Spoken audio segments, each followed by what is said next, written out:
அண்ணா எங்க போயிருக்காங்க?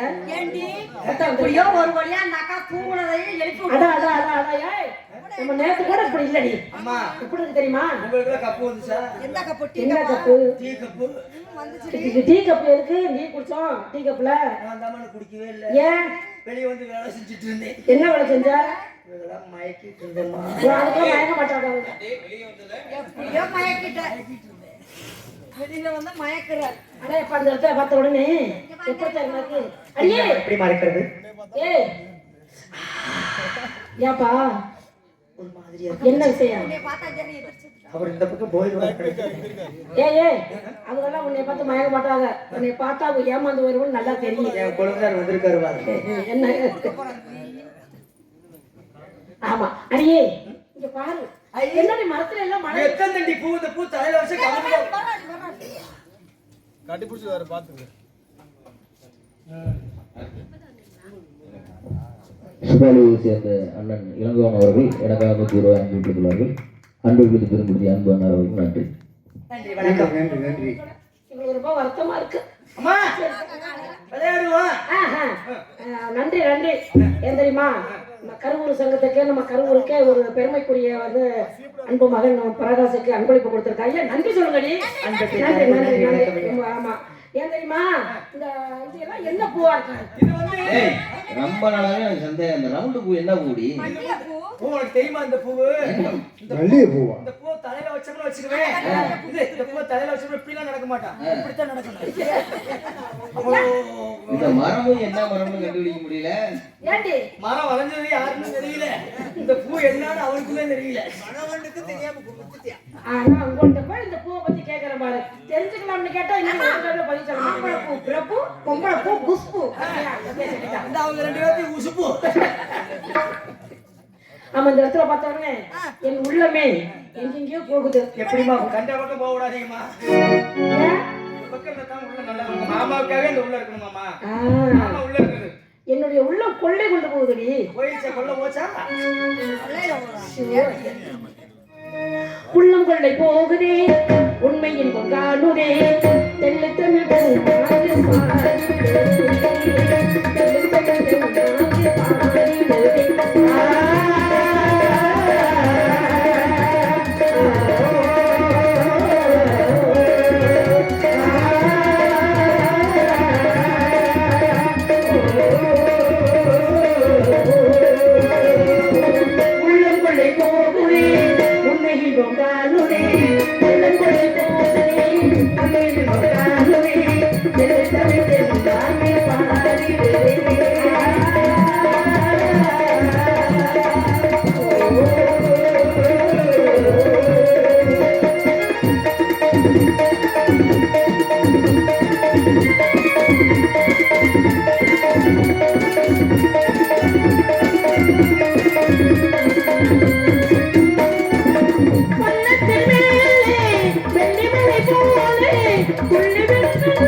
உண்மை இன்பம் காணுதே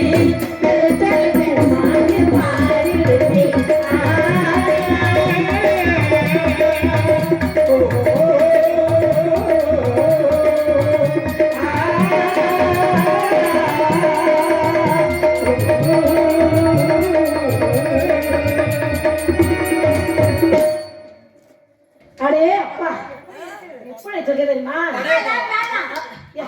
அதே அப்பா ரொம்ப உழைப்பா இருக்கு. ஆமா. விளையாடலாமா அண்டி என்ன விளையாட்டு ஒரே விளையாடு விளையாட்டு பெண்களுக்கு உயிரை வச்சு விளையாடணும். ஆமா உரியதா அவருதுன்ட்டு பெண்களுக்கு உரியுது ஆண்களுக்கு அவருது யாரு இவன்? போய் அதே பாருங்க. நம்ம கும்மி அடிச்சு விளையாடுவோமா? நம்ம எப்போதும் அதானே விளையாடுவோம் அப்புறம் என்ன பெண்களுக்கு உரியுது சரி நம்ம பூசா விளையாடுவோமா? பூசாரியா பூசா விளையாடுவோமா? என்ன விளையாட்டு கையடிச்சு விளையாடுவோம். என்ன நீ போய் அடிச்சுட்டு தெரிய எப்படி அடிச்சு விளையாடுவோமா? நீ அம்மா உனக்கு தான் அது வேலைக்குதான் எங்களுக்குமா வேலை கோலாட்டம் ஆ, ஆ. கோலாட்டம் அதெல்லாம் நாங்க விளையாண்டுட்டோம் போன வாரம் விளையாண்டுட்டோம் கோலாட்டம் விளையாட்டு எப்படிமா இருந்தது? கோலாட்டம் தெரியாது உனக்கு எனக்கு தெரியாது. அப்படியா?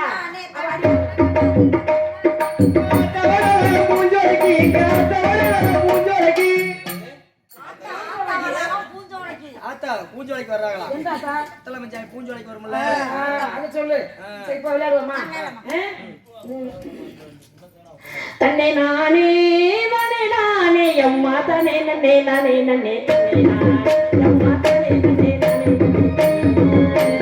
தன்னை நானே நானே நானே அம்மா தானே நன்னே நானே நன்னே தன்னை நானே நானே நன்னே நானே அம்மா நானே அவள் நானே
அடுத்த வாரம் வெள்ளிக்கிழமை ஆமாமோ.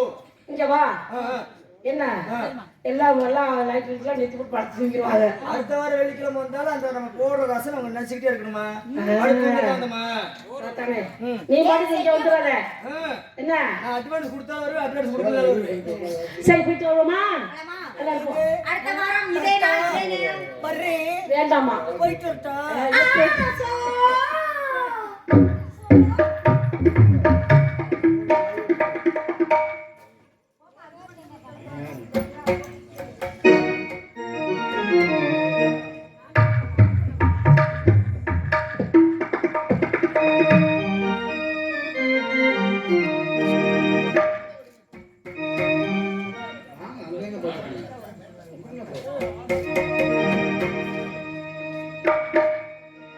போங்காக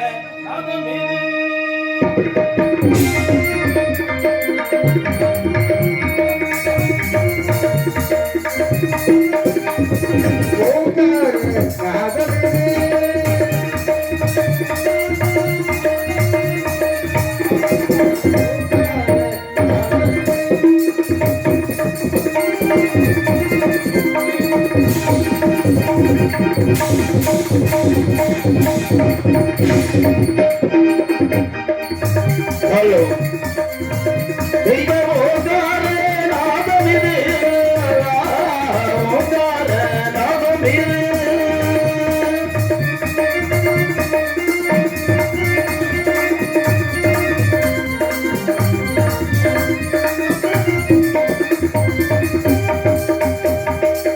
ஆதரதனை பார்த்து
இலக்கணமானது வடமொழி மெய்யாலை இனிப்புது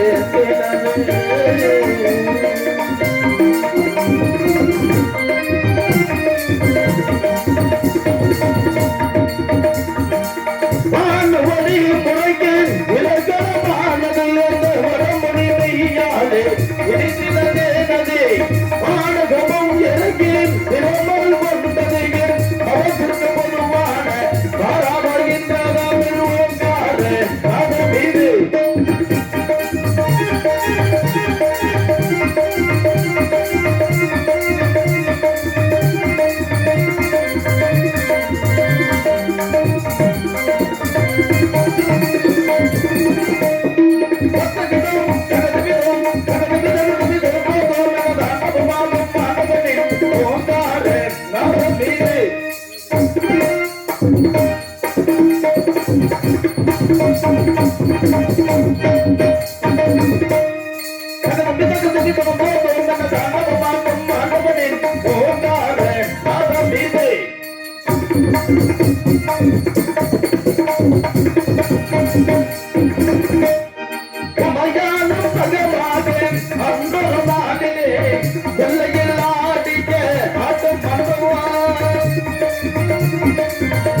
பெரியவர்களே, பெருமதிப்புக்குரிய தாய்மார்களே, காலையில் காட்டு சென்று மண்ணை பொன்னாக்கி வீடு திரும்பும் எமதருமை விவசாய பெருங்குடி மக்களே, நாவலர்களே, பாவலர்களே, நாடக கலா ரசிகர்களே, மற்றும் எதிர்கால சிங்கங்களை அந்த சிங்கத்தினை பெற்றெடுத்த எனதருமை தாய் குலங்களை உங்கள் அனைவருக்கும் காத்தவராயன் முடிசாய்ந்த வணக்கம் வணக்கம் வந்தனம்.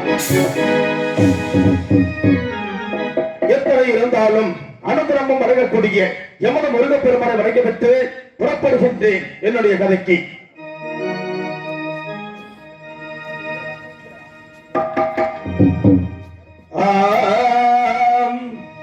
தீர்த்தகட்டு தேவர் மலையே தேவரெல்லாம் வாழும் மலை புளியப்பட்டி சோழகிலே கந்த வேலையா பூசை முகம் மேலவர்க்கு முருகவேலையா.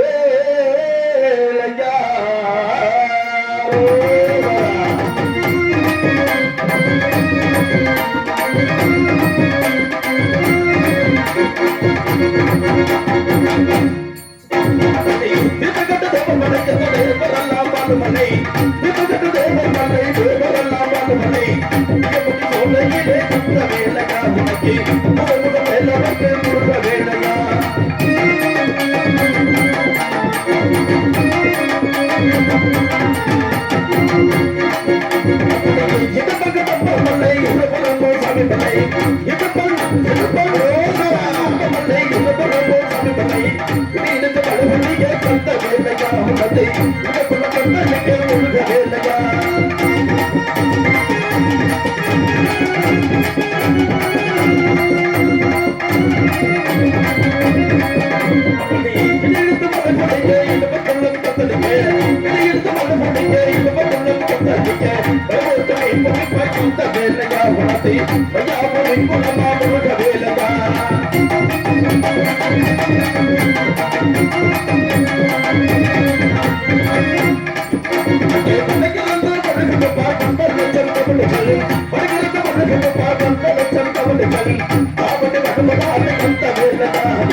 இந்த காத்தவராயன் எப்படி பிறந்தேன், எப்படி வளர்ந்தேன்?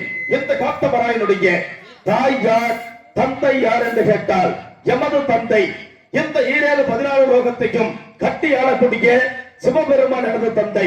அப்படி இருந்தாலும் இந்த உலகத்திலே அமர்ந்து பக்தர்களுடைய குறையை தீர்த்துக் கொண்டிருப்பது என்னுடைய தாய் சக்தி.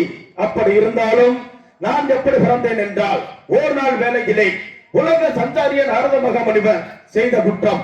எப்படிப்பட்ட குற்றம் என்றால், என்னுடைய தந்தை சிவபெருமான் இந்த 7-14 லோகத்தில் உள்ள 84 கோடி ஜீவராசிகளுக்கு படியிழந்து வருகிறேன் என்று என்னுடைய தாயிடத்தில் தெரிவித்து புறப்பட்டு சென்றார்களாம். அந்த வேளையில் என்னுடைய தாயாகப்பட்ட சக்தி தனிமையில் அமர்ந்திருக்கிறார்கள். அப்படி அமர்ந்திருக்கக்கூடிய வேளையில் இந்த உலகத்தை சுற்றி பார்த்த நாரத மகாமுனிவர் என் தாயை பார்த்தவுடன் தாயிடத்திலே கலகத்தை கொட்ட வேண்டும் என்பதற்காக தாயை நாடி வருகிறார்கள்.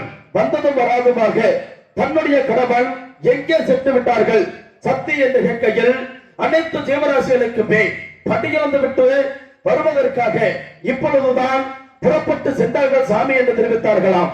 அதற்கு பிறகு உன்னுடைய கணவன் அனைத்து ஜீவராசிகளுக்கு படியிழக்க மாட்டார், யாராவது ஒருவருக்கு குறை வைத்துத்தான் வருவார் என்று நாரத மகாமுனிவர் எடுத்துரைத்தார்களாம். அப்பொழுது என்னுடைய தாய் கேட்டதாம், என்னுடைய கணவன் செய்யும் தொழில் மீது தாங்களுக்கு சந்தேகமா என்றவுடன் ஆமாம் என்று தெரிவித்தார்களாம். அதற்காக என்ன செய்ய வேண்டும் என்று தாய் சக்தி கேட்கையில், ஓடுகிற ஒரு கட்டெரும்பை பிடித்துக் கொள்ளுங்கள், தன்னுடைய குங்கும சுமலைக்குள்ளாக போட்டடைத்து முந்தாடிக்குள்ளாக வைத்து அந்த கட்டெரும்பை மறைத்துக் கொள்ளுங்கள், அதற்கு உன்னுடைய கணவன் எப்படி படியளப்பார் என்று பார்க்கலாம் என்று தெரிவித்துவிட்டு அவ்விடத்தை விட்டு மறைந்து போய்விட்டார்களாம் நாரத மகாமுனிவர். அந்த வேளையில் என்ன செய்வது என்று தெரியாமல் என்னுடைய தாய் தந்தையின் மீது சந்தேகம் கொள்ளும்படி தன்னுடைய கட்டெரும்பை பிடித்து குங்கும சுமலைக்குள்ளாக போட்டடைத்து தன்னுடைய முந்தானைக்குள்ளாக வைத்து மறைத்துக் கொண்டார்களாம். அப்படி மறைத்துக் கொண்டிருக்கும் வேளையில் அனைத்து ஜீவராசிகளுக்கும் தந்தை சிவபெருமான் படியிழந்து விட்டு இருப்பிடத்திற்கு திரும்பி வந்து கொண்டிருந்தார்களாம். வந்ததும் வராதுமாக என்னுடைய தாயாகப்பட்ட சக்தி முகவட்டத்துடன் அமர்ந்து கொண்டிருக்கிறார்கள். ஏனம்மா சக்தி, எதற்காக இப்பொழுது முகவட்டத்துடன் அமர்ந்து கொண்டிருக்கின்றாய், என்னம்மா காரணம் என்று கேட்டபோது, சாமி இன்று படியிழக்க சென்று நீங்கள் அனைத்து ஜீவராசிகளுக்கு படியிழந்து விட்டீர்களா என்று கேட்கையில், அனைத்து ஜீவராசிகளுக்கு படியிழந்து விட்டு இப்பொழுதுதான் நம்முடைய இருப்பிடத்திற்கு திரும்பி வந்து கொண்டிருக்கிறேன் என்று தெரிவித்தார்களாம். அப்படி என்றால் அனைத்து ஜீவராசிகளுக்கு படியிழந்த நீங்கள் இந்த ஒரு ஜீவனை மட்டும் பட்டணியாக போட்டு விட்டீர்களே சாமி என்று என்னுடைய தாய் சக்தி கேட்டதாம். எங்கே சக்தி என்று தந்தை சிவபெருமான் கையில் என்னுடன் வாருங்கள் என்று அந்த புறம் நந்தவனம் மார்க்கமாக அழைத்து சென்று தன்னுடைய முந்தானையை வைத்து காட்டியதாம் என்னுடைய தாய் சக்தி. அப்படி முந்தானை வைத்து காட்டிய போது அதை என்னுடைய தந்தை சிவபெருமான் ஏறிட்டு பார்க்கையில் அந்த கட்டெரும்பாகப்பட்டது வாயிலோர் அரிசி துண்டை தனக்கு போதியமான அளவிற்கு கவ்விக் கொண்டிருந்ததாம். அதை பார்த்தவுடன், சாமி தாங்கள் மீதில் நான் சந்தேகம் கொண்டு விட்டேன், எந்த விதமான தட்டளை கொடுத்தாலும் ஏற்றுக்கொள்கிறேன் என்று கேட்கையில், என்ன நடந்தது சக்தி என்று தந்தை சிவபெருமான் கேட்கையில், தாங்களோ படியளக்க சென்ற வேளையில் நாரத மகாமுனிவன் என்னை நாடி வந்தார்கள். வந்ததும் வராதுமாக தாங்கள் மீதில் சந்தேகம் கொள்ளும்படி இக்காரியத்தை செய்ய சொன்னார். நானும் தாங்கள் மீதில் சந்தேகம் கொண்டு விட்டேன், எப்படிப்பட்ட தண்டனை கொடுத்தாலும் ஏற்றுக்கொள்கிறேன் என்று தெரிவித்தார்களாம் எமது தாய் சக்தி. அப்படி இருக்கும் வேளையில் யாரோ ஒருவர் சொல்லி, என் மீது நீ இப்பொழுது சந்தேகம் கொண்ட காரணத்திற்காக இன்றிலிருந்து என்னை விட்டு பிரிந்திருக்க வேண்டும். எங்கே என்றால், இந்த விண்ணுலகம் விட்டு மண்ணுலகம் சென்று காசிக்கு செல்லும் வழியில் காஞ்சிபுரை கம்பனதிக்கரையில் காடு வெட்டி செடியமைத்து காமாட்சி என்ற பெயரால் பூலோகத்திலே வாழ்ந்து வர வேண்டும் என்று தெரிவித்தார்களாம். சரி என்று ஒப்புக்கொண்டு என்னுடைய தாய் சக்தி அந்த நந்தவனம் விட்டு இப்பொழுது அவ்விடத்திலே காடு வெட்டி செடியமைத்து இந்த காஞ்சிபுர கம்பனதிக்கரையில் அமர்ந்து தவம் புரிந்த வண்ணமாக இருந்தார்களாம்.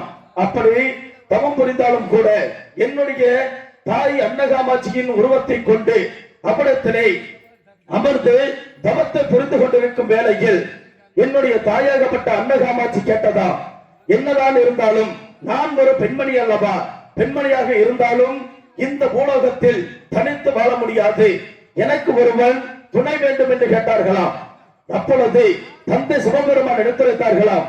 எப்படி எடுத்துரைத்தார்கள் என்றால், உனக்கு துணையாக ஒருவன் வேண்டும் என்றால் நம்முடைய இருமகன்கள் இருக்கிறார்களாவா, இவற்றில் யாராவது ஒருவரை தன்னுடைய துணைக்கு அழைத்துக் கொள்ளலாமே சக்தி என்று தெரிவித்த போது, நம்முடைய முதல் மகனாகப்பட்டவன் விநாயக பெருமான் இன்னவனோ தாயை போல தாரம் வேண்டும் என்பதற்காக ஆற்றங்கரையிலும் குளத்துக்கரையிலும் அமர்ந்திருக்கிறான். அன்னவனை எனக்கு துணை வர வேண்டும் என்று அழைத்தால் இன்னமனோ துணை வர மாட்டான் சாமி என்று தெரிவித்து விட்டார்களாம். அதற்கு பிறகு நம்முடைய இளைய மகனாகப்பட்டவன் முருகப்பெருமான் இருக்கிறான் அல்லவா, இன்னமனை அழைத்தால் உனக்கு துணை வருவான் என்று தாயிடத்திலே கூறுகையில் நம்முடைய இளைய மகனாகப்பட்டவன் முருகப்பெருமான் சின்ன சிறு வயதிலே ஓர் பழத்திற்காக கோபித்துக் கொண்டு பழனி மலை மீது அமர்ந்திருக்கக்கூடியவன் நம்முடைய இளைய மகனாகப்பட்டவன். இன்னமனை துணை கிடைத்தால் துணைக்கு வர இயலாது சாமி என்று என்னுடைய தாய் அன்னகாமாட்சி தெரிவித்து விட்டார்களாம். அதற்கு பிறகு தந்தை சிவபெருமான் என்ன செய்வதென்று தெரியாமல் தன்னுடைய மூன்றாவது கண் என்று சொல்லக்கூடிய நெட்டை கண்ணை திறந்து பார்த்து அதில் வந்த வியர்வை நீரை எடுத்து நிலத்திலே வீசி எறிந்தார்களாம்.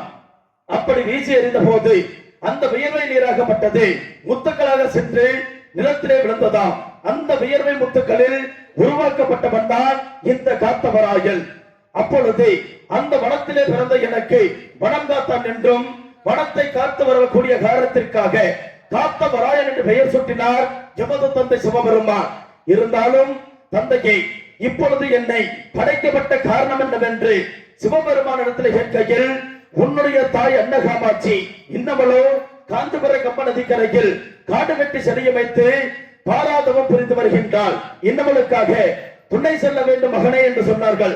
சரி என்று ஒப்புக்கொண்டு என்னுடைய தாய்க்கு துணையாக நின்று வந்தேன்.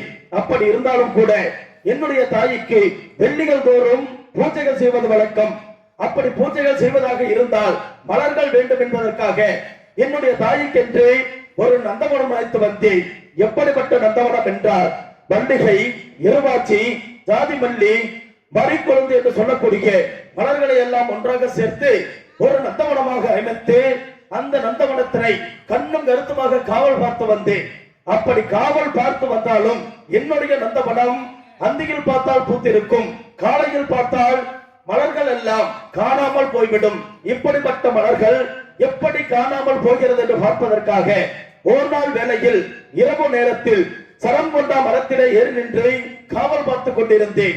அப்படி காவல் பார்த்துக் கொண்டிருக்கும் வேளையில் தெய்வலோகத்தை சேர்ந்த 7 கன்னிமார்கள் ஒன்றாக சேர்ந்து விண்ணுலகம் பெற்று மண்ணுலகம் இறங்கி வந்து என்னுடைய தாய்க்கு வைத்திருந்த மலர்களை பறித்து சென்று அங்குள்ள குளத்தங்களிலே வைத்துவிட்டு அந்த 7 கன்னிமார்களும் ஒன்றாக சேர்ந்து நீராடி கொண்டிருந்தார்கள். அப்படி நீராடி கொண்டிருக்கும் வேளையில் 7 கன்னிகளில் இளைய கன்னியாகப்பட்ட துயிலானையை எடுத்து சென்று மறைத்து வைத்துவிட்டு மீண்டும் மரத்தில் மறைவாக நின்று பார்த்துக் கொண்டிருந்தேன். அந்த 7 கன்னிமார்களும் நீராடி விட்டு கரையேறி வந்தார்கள். வந்ததும் வராதுமாக தன்னுடைய உடையினை எடுத்து பார்க்கையில் உடுப்பதற்கு 6 கன்னிக்கு மட்டுமே உடை இருந்தது. 7வது இளைய கன்னிக்கு உடை இல்லாத காரணத்திற்காக அந்த பெண்ணாகப்பட்டவள் அவமானம் பொறுக்க முடியாமல் அந்த குளத்தாங்கரையிலே இறந்து போய் விடுகிறாள். இதை அறிந்த மற்ற 6 கன்னிமார்களும் ஒன்றாக சேர்ந்து தேவலோகம் சென்று தந்தை சிவபெருமானிடத்தில் தெரிவித்து விட்டார்கள். எமது தந்தை சிவபெருமான் அடே காத்தவராய என்று கர்ஜித்து அழைத்து வந்தார். ஏன் தந்தையே என்று ஒரு பெண் பாவத்திற்கு ஆளாகி விட்டாயடா சண்டலனே என்று தெரிவித்தார்கள். தந்தையே, என் தாய்க்கு வைத்திருந்த மலர்களை பறித்து சென்றது அவர்களின் குற்றமல்லையா? அவர்களின் துயராடை எடுத்து மறைத்து வைத்தது எனது குற்றமா தந்தையே என்று தந்தை சிவபெருமானிடத்திலே எதிர்த்து போராடுகையில் என்னை எதிர்க்கக்கூடியவன் நீயா என்று எனக்கு ஒரு சாபத்தை இட்டு விட்டார். எப்படிப்பட்ட சாபம் என்றால் மறைய பறைய பிடிகளா என்று சாபத்தை வழங்குகிறார். இந்த சாபமாகப்பட்டது எப்படிப்பட்ட சாபம் என்றால் 7 பிறப்பாக பிறந்து உன்னுடைய தாய் அன்னகாமாட்சியிடத்திலே மீண்டும் வந்து சேர்ந்து விடுவாய் என்ற இந்த சாபத்தை வழங்கினார். சரி என்று ஒப்புக்கொண்டு தந்தை சொல்லை தட்டக்கூடாது என்பதற்காக 7 பிறப்பாக பிறந்து வந்தேன்.